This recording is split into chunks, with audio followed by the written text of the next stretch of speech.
부끄러움을 아는 자가 세상을 바꾼다. 거리를 지나던 한 노인이 갑작스레 바닥에 넘어진다. 사람들은 그 광경을 지켜보지만 누구도 손을 내밀지 않는다. 주변은 분주하고 시간은 흐르는데도 그 노인은 땅 위에 그대로 누워 있다. 이 장면은 어느 한 도시의 이야기만이 아니다. 세계 어디에서나 타인의 고통을 외면하는 일은 너무나 흔한 풍경이 되어버렸다. 어쩌다 우리는 누군가를 돕지 않는 것에 대해서도, 누군가를 모욕하는 말에 대해서도, 심지어 자신이 잘못한 행동조차 부끄러움을 느끼지 않게 되었을까? 부끄러움을 모른다는 것, 그것은 단순한 감정의 결핍이 아니다. 그것은 인간됨의 핵심이 사라졌다는 신호다. 우리가 인간으로서 지켜야 할 최소한의 선, 그것을 지켜주는 것이 바로 수치심이다. 누군가가 잘못을 저질렀을 때 그 일이 세상에 알려질까 두려워서가 아니라 스스로 부끄럽다고 느껴서 멈추는 것, 그것이 수치심이 가진 순결한 힘이다. 공자는 말했다. 사람이 부끄러움을 알면 감히 나쁜 짓을 하지 않는다고. 이 말은 단순한 도덕, 훈계가 아니다. 이 말은 인간의 본성과 윤리의식, 그리고 공동체가 지탱되는 가장 원초적인 힘을 이야기하는 것이다. 오늘 우리는 이 오래된 명언을 통해 질문해 봐야 한다. 나는 지금 무엇을 부끄러워하고 있는가? 내가 부끄러움을 느낄 줄 아는 사람인가? 아니면 이미 너무 많은 익숙함 속에서 감각이 무뎌진 채 살아가고 있는가? 수치심이란 무엇인가? 그것은 왜 우리가 지켜야 할 마지막 울타리일까? 이 이야기는 그 질문에서 시작된다. 사람이 부끄러움을 알면 감히 나쁜 짓을 하지 않는다. 이 말은 단순히 도덕, 교육의 한 줄이 아니다. 공자가 말한 부끄러움은 단순히 얼굴이 붉어지는 수치심이 아니라 인간 내면의 도덕적 나침반이 작동하고 있음을 의미한다. 이 말에는 놀라울 정도로 깊은 통찰이 담겨 있다. 사람이 잘못을 저지르지 않는 이유가 법이나 벌 때문이 아니라 스스로에게 떳떳하지 못하다는 내면의 감정, 바로 그것 때문이다. 수치심은 외부의 억압이 아니라 내면의 자정 기능이다. 그것이 바로 공자의 통찰이다. 공자는 법과 제도보다 먼저 사람의 마음을 보았다. 사람은 누구나 실수하고 욕망에 끌리기 마련이다. 그러나 중요한 것은 그 욕망을 부끄러워할 줄 아는가, 잘못을 깨닫고 부끄러움을 느낄 줄 아는가 하는 것이다. 그 부끄러움이 있으면 사람은 두 번 다시 같은 잘못을 반복하지 않는다. 법보다 먼저 작동하는 양심, 그것이 바로 수치심이다. 또한 공자의 말에는 감이라는 표현이 들어가 있다. 이는 단순히 나쁜 짓을 하지 않는 것이 아니라 부끄러움을 아는 사람은 감히 그런 행위조차 상상하지 못하게 된다는 의미다. 이 감이라는 말은 두려움이 아니라 존엄에 가까운 감정이다. 부끄러움을 아는 사람은 자신 안의 도덕적 기준이 높아져서 어떤 행동을 하는 것이 스스로에게 수치스럽다고 느껴질 때 아예 그 행동을 피하게 된다. 수치심은 억압이 아니다. 오히려 인간의 품위를 지켜주는 마지막 끈이다. 누군가를 도와주지 못했을 때, 자신이 더 나은 선택을 할 수 있었음에도 침묵했을 때, 우리는 마음속 어딘가에서 작게 쿡 찌르는 감정을 느낀다. 그 감정이야말로 인간이 아직 살아있다는 증거다. 부끄러움은 나를 옭아매는 것이 아니라 나를 지켜주는 울타리다. 그러므로 이 명언은 이렇게 다시 읽을 수 있다. 내 안에 살아있는 부끄러움이 나를 사람답게 만든다. 공자는 사람의 겉모습이나 능력보다 그 마음속에 있는 부끄러움의 감각을 가장 중요하게 여겼다. 그것이 없다면 그 사람이 아무리 훌륭한 위치에 있어도 진짜 인간이라 부를 수 없다고 보았던 것이다. 이 명언은 지금 이 시대에도 유효하다. 세상이 점점 무감각해지고 무엇이 옳고 그른지를 돈이나 인기나 권력으로 판단하게 되는 시절에도 우리 안에 작고 조용하게 울리는 수치심이라는 경종은 우리를 멈추게 한다. 그 한 줄의 명언은 결국 이렇게 말하고 있는 것이다. 너는 지금 부끄러움을 느끼고 있는가? 그렇다면 아직 늦지 않았다. 공자가 살았던 시대는 기원전 6세기 춘추전국 시대였다. 질서가 무너지고 도덕이 무너진 시대.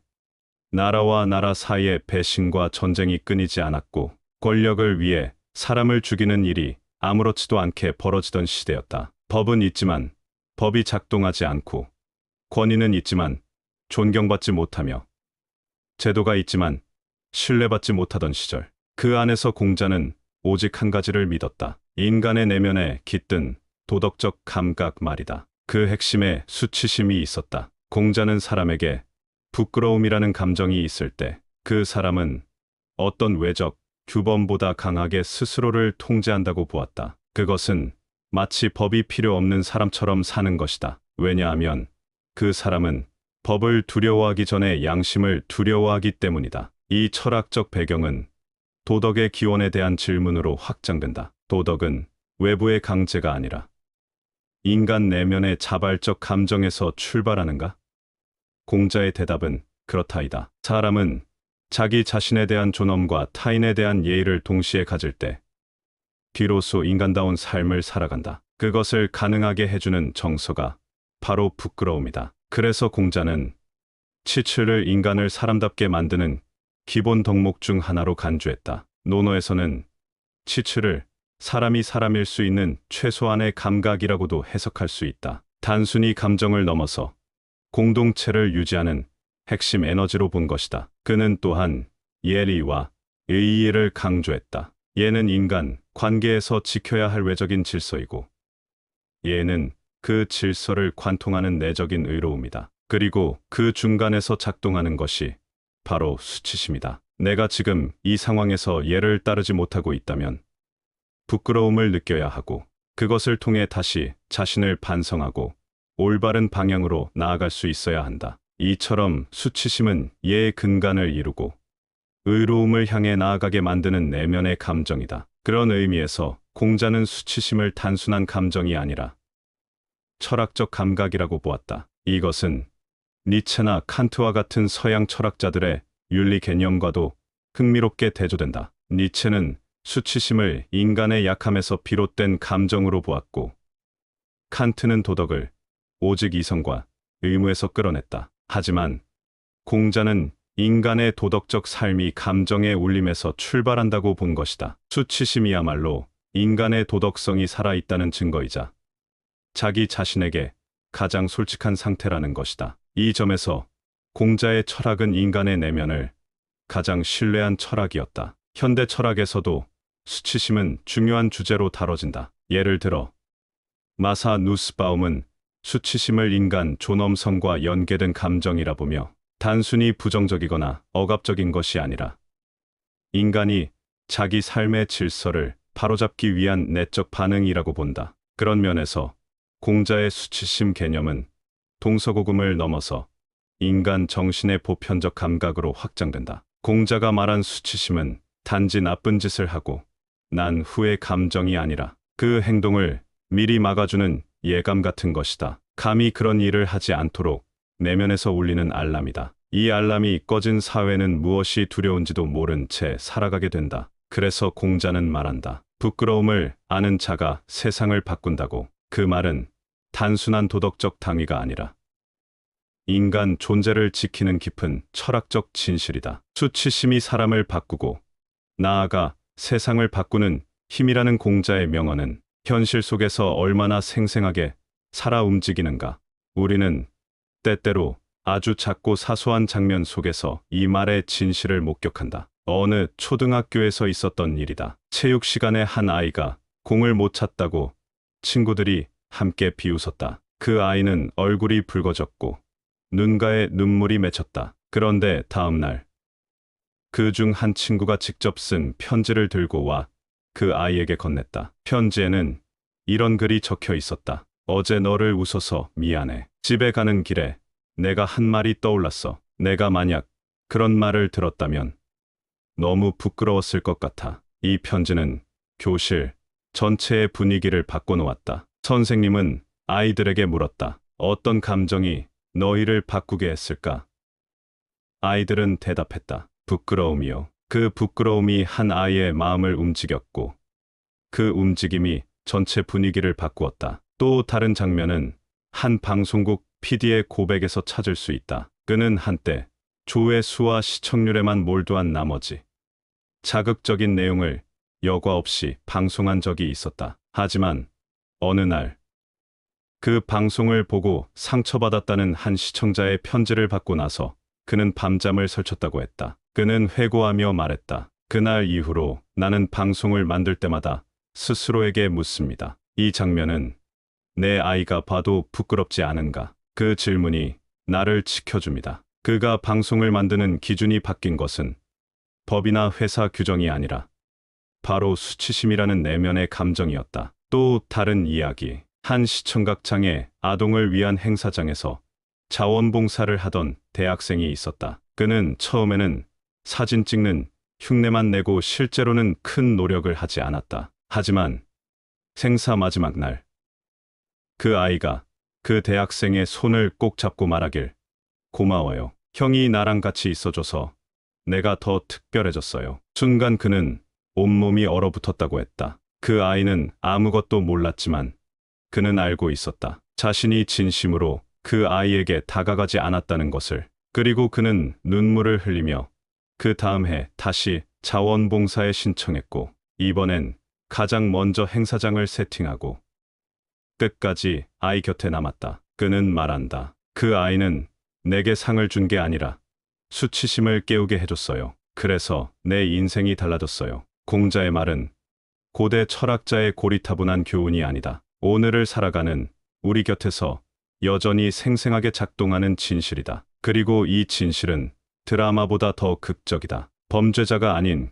평범한 사람이, 악인이 아닌 나 같은 사람이 부끄러움을 통해 변화하고 그 변화가 또 다른 사람을 바꾼다. 그렇게 수치심은 조용한 혁명이 되어 우리 삶에 스며든다. 우리는 법을 두려워할 필요도 남을 증오할 필요도 없다. 오직 스스로에게 부끄럽지 않기를 바라는 그 마음만이 우리를 좋은 사람으로 만든다. 그리고 때로는 한 번의 부끄러움이 평생을 바꿔놓는다. 그것은 잊을 수 없는 장면이 되고 삶의 전환점이 된다. 공자는 그것을 알고 있었던 것이다. 그래서 그는 말한다. 사람이 부끄러움을 알면 감히 나쁜 짓을 하지 않는다.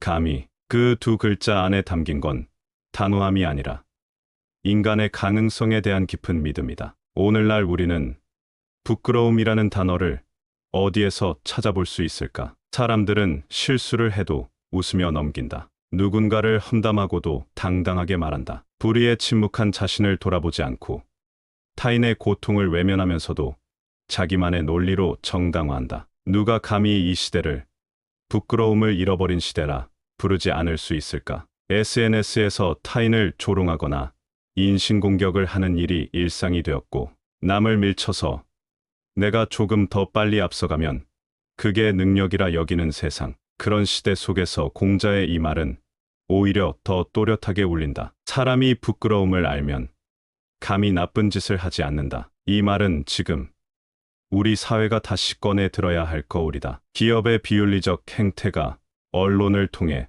폭로될 때마다 사람들은 분노하지만 정작 그 내부에 있는 사람들은 오랫동안 그것을 알고 있었고 침묵했던 이들도 많다. 왜냐하면 그것을 잘못이라 느끼지 않았거나 느껴도 부끄러워하지 않았기 때문이다. 누군가 말했듯 세상에서 진짜 나쁜 짓은 대부분 부끄러움을 잊은 평범한 사람들에 의해 벌어진다. 그것이 우리의 현실이다. 그리고 그 현실을 바꾸는 건 거대한 정책도 새로운 제도도 아니다. 단지 한 사람의 마음 속에서 작게 일어나는 수치심.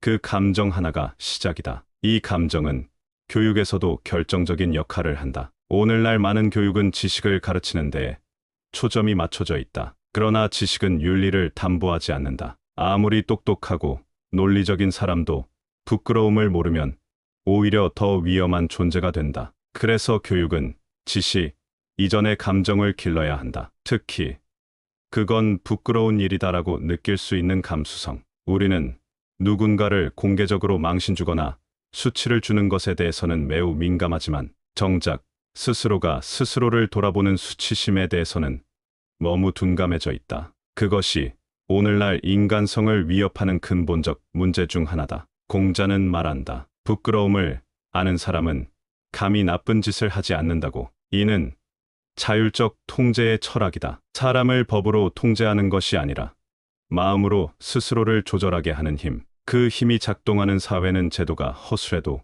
무너지지 않는다. 왜냐하면 사람들 각자가 자기 양심을 지키며 살아가기 때문이다. 이것이야말로 이상적인 공동체의 기초다. 부끄러움을 아는 사회는 다르다. 쓰레기를 함부로 버리지 않고 줄을 설 때 질서를 지키며 말 한마디가 타인에게 상처가 될 수 있음을 안다. 길에 쓰러진 노인을 보면 지나치지 않고 잘못한 일에 대해서는 변명 대신 고개를 숙인다. 그렇게 작은 행동들이 모여 그 사회를 정의롭고 따뜻하게 만든다. 모든 것이 제자리에 있는 사회, 그 중심에는 내가 지금 이 행동을 해도 부끄럽지 않은가라는 자기 성찰이 있다. 이 질문이 살아있는 사회는 망하지 않는다. 그래서 이 명언은 단지 개인의 수양을 말하는 것이 아니라 사회 전체의 윤리적 체계를 지탱하는 감정적 기둥을 이야기하는 것이다. 우리는 지금 이 명언을 단지 옛 성인의 말로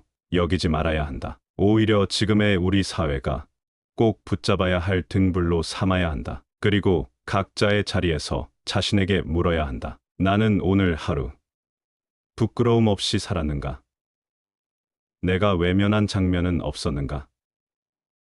얘가 감히 해서는 안 될 말을 하지 않았는가? 이 물음이 우리를 더 나은 사람, 더 나은 사회로 이끌 것이다. 당신은 마지막으로 부끄러움을 느낀 순간이 언제였는가? 그 감정은 당신 안에서 어떤 변화를 만들어냈는가? 아니면 어쩌면 지금 이 질문을 듣고도 최근에는 그런 적이 없다고 말하고 있는가? 그 무감각이 오히려 더 무섭지는 않은가? 우리는 왜 어떤 일에는 수치심을 느끼고 어떤 일에는 아무런 감정도 느끼지 못할까? 혹시 부끄러움이라는 감정 자체를 지워버리며 살아가는데 익숙해진 것은 아닐까? 질문은 여기서 시작된다. 당신은 지금 어떤 일 앞에서 얼굴이 붉어진 적이 있는가? 누군가를 외면하고 돌아섰던 날, 편의를 위해 원칙을 버렸던 순간, 진실을 알고도 침묵했던 그날, 당신은 정말 아무렇지 않았는가? 당신은 부끄러움을 잃지 않았는가? 이 시대는 너무 많은 기준을 강요한다. 성공의 기준, 외모의 기준, 성과의 기준. 그러나 정작 중요한 질문 하나는 우리 삶에서 점점 사라지고 있다. 이건 부끄러운 일인가? 이 질문이 사라진 자리에 우리는 무엇으로 나를 지키고 있는가? 당신은 무엇을 할 때 스스로에게 실망하며 얼굴을 들 수 없다고 느끼는가? 그리고 그때 그 감정을 그냥 덮고 지나치는가? 아니면 그 감정 앞에 멈추어 서는가? 누군가에게 들키지 않아도, 아무도 지적하지 않아도 당신 자신만은 아는 그 부끄러움, 그 감정을 당신은 어떻게 다루고 있는가? 혹시 누군가가 당신에게 말했다. 그 정도는 괜찮아. 다들 그렇게 해. 그 말에 안심하면서도 마음 한편에 날카로운 감정이 스쳐 지나간 적은 없는가? 그 순간 당신은 이미 알고 있었던 것이다. 그것이 괜찮지 않다는 걸. 우리는 종종 그 감정을 외면하고 살아간다. 그것이 편하기 때문이다. 하지만 그 편안함은 나를 둔감하게 만든다. 부끄러움을 잃는 순간 우리는 인간다움의 마지막 선을 넘게 된다. 그래서 묻는다. 당신에게 묻는다. 당신은 아직 부끄러움을 느낄 줄 아는 사람인가? 당신은 지금 자신에게 떳떳한가? 누군가에게 말하지 않아도 스스로의 마음이 찡그리는 그 순간 당신은 외면하지 않고 그 감정을 바라보는가? 만약 그렇다면 당신은 여전히 사람이다. 그리고 세상을 바꿀 수 있는 사람이다. 공자의 말처럼 수치심을 아는 자는 감히 나쁜 짓을 하지 않기 때문이다. 수치심은 본능이 아니다. 그것은 배워야 하며 스스로 길러야 하는 감정이다. 부끄러움을 알기 위해선 먼저 자신에게 정직해야 한다. 자기 자신에게 솔직해지는 일은 쉽지 않다. 우리는 스스로를 위로하고 포장하고 변명하며 살아간다. 그러나 부끄러움을 아는 사람은 거기에서 멈추지 않는다. 그는 자신에게 가장 먼저 질문을 던진다. 이건 내 양심에 떳떳한가?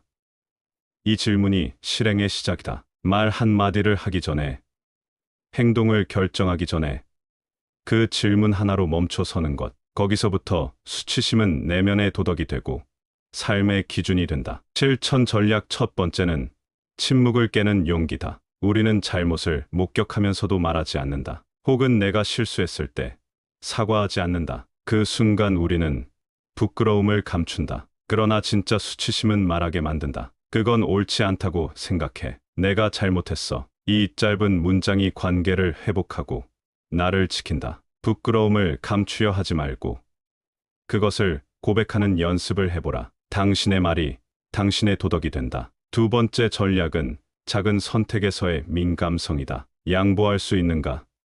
뒤에서 비난하지 않을 수 있는가? 약속을 어기지 않는가? 불쾌한 농담에 웃지 않는가? 이런 작은 순간들이 모여 당신의 윤리적 체온을 결정한다. 남들이 보지 않는다고 행동이 바뀌는 사람은 수치심이 없는 사람이다. 반대로 혼자 있을 때조차 떳떳한 사람은 수치심을 내면화한 사람이다. 이 민감함은 감정이 아니라 철학이다. 세 번째는 일상에 질문을 심는 것이다. 하루를 마칠 때 자신에게 묻는다. 오늘 나는 무엇을 부끄러워했는가? 이 질문이 반복될수록 우리는 자기 삶을 성찰하게 되고 그 성찰이 도덕의 실천으로 이어진다. 단 하루도 한 번도 부끄러움이 느껴지지 않았다면 그건 내가 무결해서가 아니라 무감각하기 때문일 수 있다. 매일 단 한 가지라도 스스로에게 낯뜨거운 순간을 인정하고 기록하라. 부끄러움은 나를 망치는 게 아니라 나를 일으키는 에너지다. 네 번째 전략은 역할을 부여하는 것이다. 나는 누군가의 부모이고 누군가의 동료이며 누군가의 이웃이다. 그런 나의 모습이 누군가에게 어떻게 보일지 상상해보라. 내가 이런 행동을 했을 때 아이가 지켜본다면 부끄럽지 않을까? 그 시선은 당신을 바꾸고 당신의 행동을 정죄한다. 부끄러움은 타인의 눈이 아니라 스스로가 스스로를 바라보는 눈에서 비롯된다는 것을 잊지 마라. 마지막으로 가장 중요한 전략은 부끄러움을 나누는 대화다. 우리는 실패와 수치의 경험을 나누는 것을 두려워하지만 사실 그것은 관계를 깊게 만든다. 그때 나 참 부끄러웠어라는 고백은 타인에게 연민을 일으키고 공감과 신뢰를 키운다. 그리고 그것은 인간 관계를 지탱하는 또 하나의 실천이 된다. 감춰야 할 것이 아니라 함께 꺼내어 나눌 수 있는 감정이 되어야 한다. 그렇게 수치심은 나를 해치지 않고 나를 사람답게 만든다. 공자의 명언은 실천을 전제한다. 부끄러움을 알면 감히 나쁜 짓을 하지 않는다. 이 말은 단지 감정의 존재를 말하는 게 아니다. 그 감정을 알고 그것에 따라 행동하는 사람을 말하는 것이다. 그리고 그런 사람은 오늘 하루를 다르게 만든다. 하루가 다르면 인생이 다르고 인생이 다르면 세상이 달라진다. 그 출발점은 거창한 것이 아니다. 단지 한 번의 멈춤,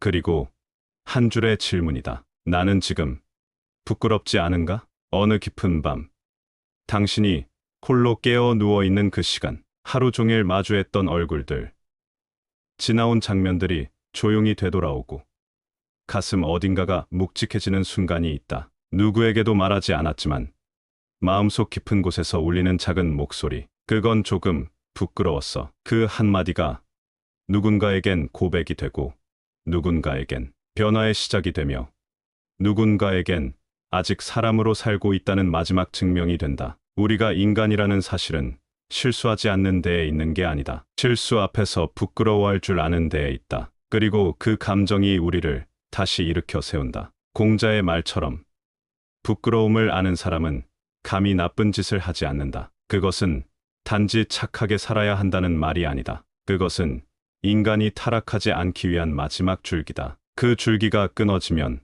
사람은 아무것도 아닌 존재가 된다. 돈도, 권력도, 명예도 당신을 진짜 사람으로 만들어주지 않는다. 단 한 가지.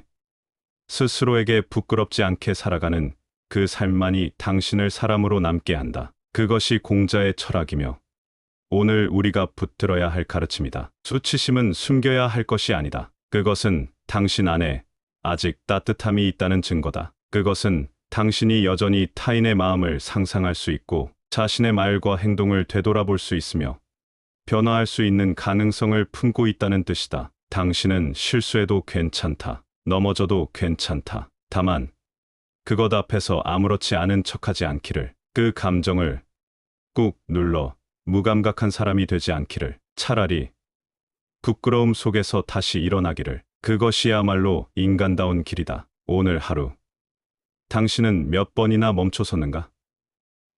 몇 번이나 스스로를 돌아보았는가? 아무도 보는 이 없을 때 당신은 어떤 선택을 했는가? 그 순간 당신이 가졌던 단 한 줄의 질문. 나는 지금 부끄럽지 않은가?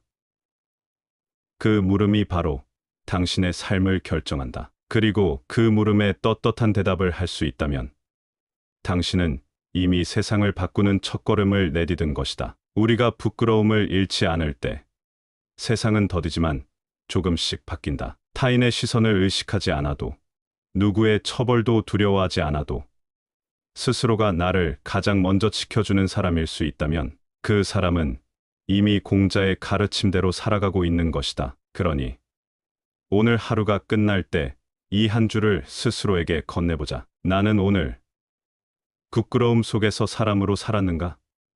만약 그렇다면 당신은 잘 살아가고 있는 것이다. 세상이 아무리 혼탁해도 한 사람의 수치심이 한 세상을 밝히는 등불이 된다. 그 등불은 크지 않아도 아주 멀리까지 닿는다. 당신이 그런 사람이라면 세상은 아직 희망이 있다. 당신은 언제, 어떤 순간에 진심으로 부끄러움을 느껴본 적이 있나요? 그때의 감정이 당신을 어떻게 바꿨나요? 지금 당신의 이야기를 댓글에 나눠주세요. 당신의 한 문장이 누군가에게는 새로운 시작이 될지도 모릅니다.